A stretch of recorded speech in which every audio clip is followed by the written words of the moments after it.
Alright guys, 79 Twitch, with the Buyer's Guide Part 3. I was going over videos and I came to the realization that I forgot stuff. Surprise. We talked about buttstocks, talked about muzzle brakes, talked about receivers. Some receivers, I forgot to mention that the AES 10B does have a thicker receiver. Most receivers that you will find are like a a 1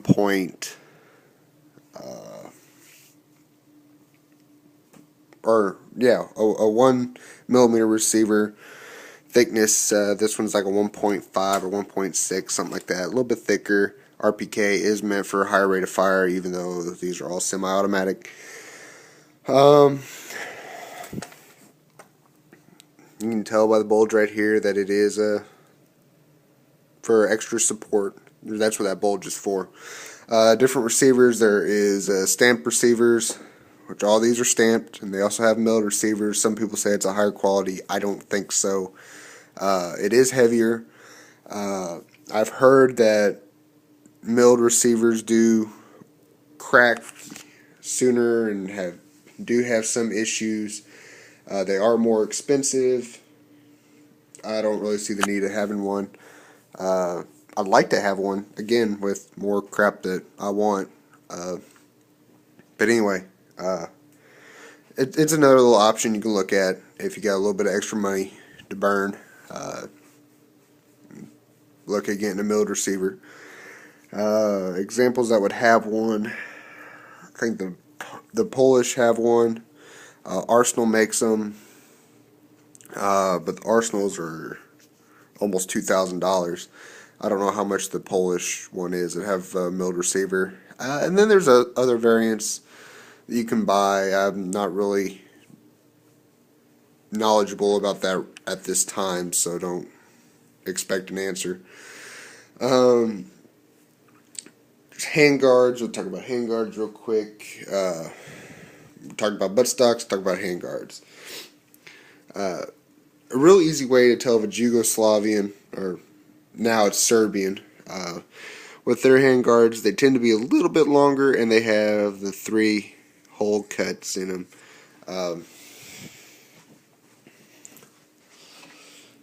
Get my upper hand guard. Other standard AKs have, here, I'll just kind of mock that up, have, ooh, that looks pretty good.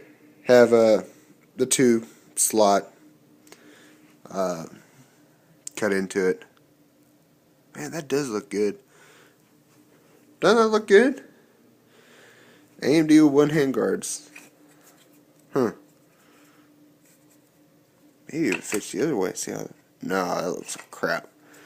Yeah, I had it right the first time. That looks good. I'm getting off topic again. My fault, guys. You can also get quad rails, like what I'm probably going to do with this, from I don't know, you can get it from like Midway USA, or Tapco makes a little bit cheaper type of 4-in quad rail thing. Again, whatever. AES 10B, the RPK have a thicker lower handguard. The upper handguard, from as far as I can tell, is the same. So there's different types of handguards, along with accessories, lights, lasers, sights, all that other crap. Or sights like red dots and stuff. You can pretty much fit on any kind of rail system you have on the front. Not a big deal. Pistol grip, bipod, stuff like that. AES 10B does have a bipod that is mounted up front for an older model. Some newer models have mounted right behind the gas block. I really don't like that, but you get what you get. Talking about sights. Okay, there's different types of sights you can get. The PEP has dotted sights, whether that be for pistol sights or from tritium. The tritium night sights that the old school Yugos used to have. It's one thing. You can have just standard sights such as the AMD or even the Wasser. Standard sights. The RPK is unique. I don't know if all RPKs have that, but they have a windage adjustable rear sight and a standard front sight. Now all front sights are adjustable in elevation, as well as the rear sights. So there's that. Except the PAP. The PAP, it is, you take down the little front sight here, the little tritium night sight. We got the standard little peg. You have up and down, but then the rear sight you have for 200 meters. It's a little flipper. 200 meters, 400 meters.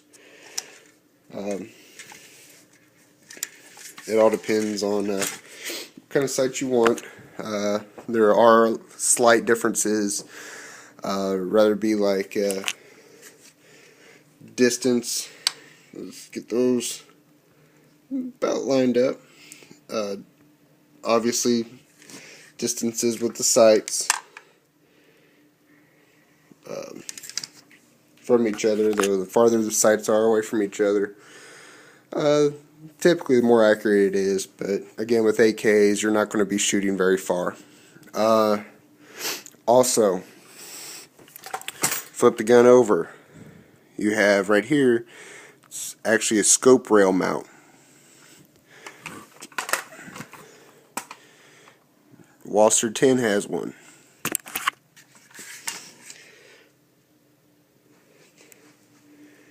The AMD 65 does not.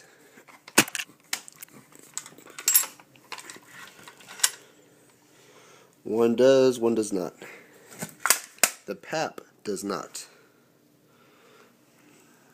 So, pretty much what those are for. You can buy a rail system, which I guess are fairly cheap. I don't know. I haven't really looked at buying any. But you can get this thing where it slides on and it comes up over the dust cover where you can mount a sight on. Now there are dust covers that do have rails attached to them, but I have doubts on accuracy with those because these dust covers aren't tight. I mean, you can, when I tap it, you can hear they move a little bit. They're not they're not extremely tight, so I don't see any, precision with putting a scope on if you had a rail on the dust cover. I don't see any accuracy with that. But you never know. The new Zastava PAP M70s, they have those, and I really don't trust them that much. Another reason why I don't have one. Let me think. I'm trying to think. I talked about muzzle brakes, butt stocks, milled and stamped receivers. Alright guys, I think this is it. I'm going to go ahead and put all 3 videos up, and you got any questions, let me know.